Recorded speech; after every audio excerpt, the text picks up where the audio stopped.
Hello दोस्तों, नमस्कार। आपका स्वागत करती हूँ डीएनपी इंडिया में। इस वक्त की 10 बड़ी खबरों से हम आपको रूबरू कराएंगे। तो आइए शुरुआत करते हैं खबरों का सिलसिला। कोरोना वायरस के खिलाफ देश में टीकाकरण तेजी से जारी है। देश में कोरोना टीकाकरण को सुचारू रूप से चलाने के लिए केंद्र सरकार ने आज अपना प्लान बताया है। इसको लेकर केंद्र सरकार ने सभी राज्यों और केंद्र शासित प्रदेश को पत्र लिखा है। भारत सरकार की ओर से जानकारी दी गई है कि आज केंद्रीय स्वास्थ्य मंत्रालय ने देश के सभी राज्यों और केंद्र शासित प्रदेशों को एक पत्र लिखा है। इसमें राज्यों में कोरोना वैक्सीन मुहैया कराए जाने पर पूरा विवरण साझा किया है।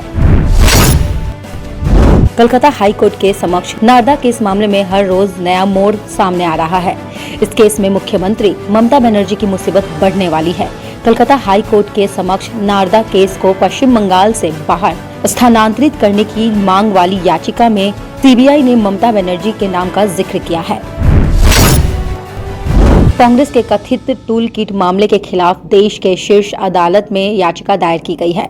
मामले को सरकार के खिलाफ लोगों को भड़काने और दुनिया में भारत की छवि बिगाड़ने का साजिश बताया गया है। याचिकाकर्ता वकील शशांक शेखर झा ने अंतर्राष्ट्रीय साजिश का पता लगाने के लिए राष्ट्रीय जांच एजेंसी यानी एनआईए जांच और दोष साबित होने पर केंद्र की कांग्रेस की मान्यता रद्द करने की मांग की है। दिल्ली के मुख्यमंत्री अरविंद केजरीवाल के द्वारा मंगलवार को एक ट्वीट के माध्यम से जिस तरह सिंगापुर में पहले कोविड स्ट्रेन और बच्चों पर मंडरा रहे खतरे को लेकर बात की थी, उसके बाद सिंगापुर से उसे लेकर कड़ी प्रतिक्रिया आई है, जिसके बाद देश के विदेश मंत्री की तरफ से स्पष्टीकरण आया है कि दिल्ली के सीएम केजरीवाल भारत का पक्ष नहीं रख सकते हैं। पूरे प्रकरण के बाद चारों तरफ से आलोचना झेल रहे दिल्ली के सीएम का पक्ष रखने के लिए आज दिल्ली के डिप्टी सीएम मनीष सिसोदिया ने प्रेस कॉन्फ्रेंस की। दिल्ली के मुख्यमंत्री अरविंद केजरीवाल ने कोरोना के सिंगापुर स्ट्रेन को लेकर चेताया था और भारत सरकार से एक्शन की अपील की थी। पहले भारत सरकार ने अरविंद केजरीवाल के आरोपों का जवाब दिया और अब सिंगापुर सरकार ने भी इस पर कड़ी आपत्ति जताते हुए जवाब दिया है। साथ ही भारतीय उच्चायुक्त को तलब कर अपनी नाराजगी जताई है। मणिपुर की राजधानी इम्फाल पश्चिम के डिस्ट्रिक्ट मजिस्ट्रेट ने बुधवार को कहा है कि बगैर लिखित अनुमति के सुबह 5 बजे से शाम के 6 बजे के बीच केवल लाउड स्पीकर चलाने की अनुमति होगी।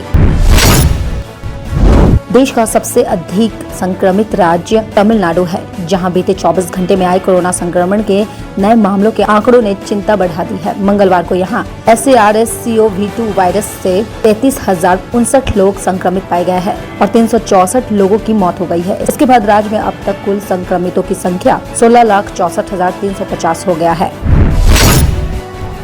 ताउते तूफान के तांडव के बीच मुंबई में 75 किलोमीटर दूर समुद्र में बार्ज P-305 पर फंसे 273 लोगों में से 184 को नौसेना के बहादुर जवानों ने बचा लिया है। 14 लोगों के शव बरामद किए गए हैं, जबकि 79 लोग अब भी लापता है, जिन्हें बचाने के लिए राहत और तलाश अभियान जारी है। भारतीय रेलवे 675 टैंकरों के जरिए देश के विभिन्न हिस्सों में 11,030 टन से ज्यादा तरल मेडिकल ऑक्सीजन की आपूर्ति कर चुका है। रेलवे ने बताया है कि पिछले दिनों में करीब 800 टन तरल ऑक्सीजन की रोज आपूर्ति की जा रही है। रेलवे 19 अप्रैल से लेकर अब तक 13 राज्यों में 11,030 टन से अधिक मेडिकल ऑक्सीजन की आपूर्ति कर चुका है। आरबीआई की मौद्रिक नीति समिति यानी MPC सदस्य आशिमा गोयल ने भरोसा जताया है कि कोरोना संकट की दूसरी लहर के चलते इकोनॉमी पर जो दबाव है वो चालू वित्त वर्ष की पहली तिमाही यानी अप्रैल से जून 2021 के बाद नहीं दिखेगा। उन्होंने मंगलवार को कहा है कि देश की बड़ी आबादी को कोरोना से बचाव का टीका लग जाने के बाद इकोनॉमी बेहतर प्रदर्शन करने लगेगी। खबरों की और जानकारी के लिए देखते रहिए डीएनपी इंडिया। तब तक के लिए नमस्कार।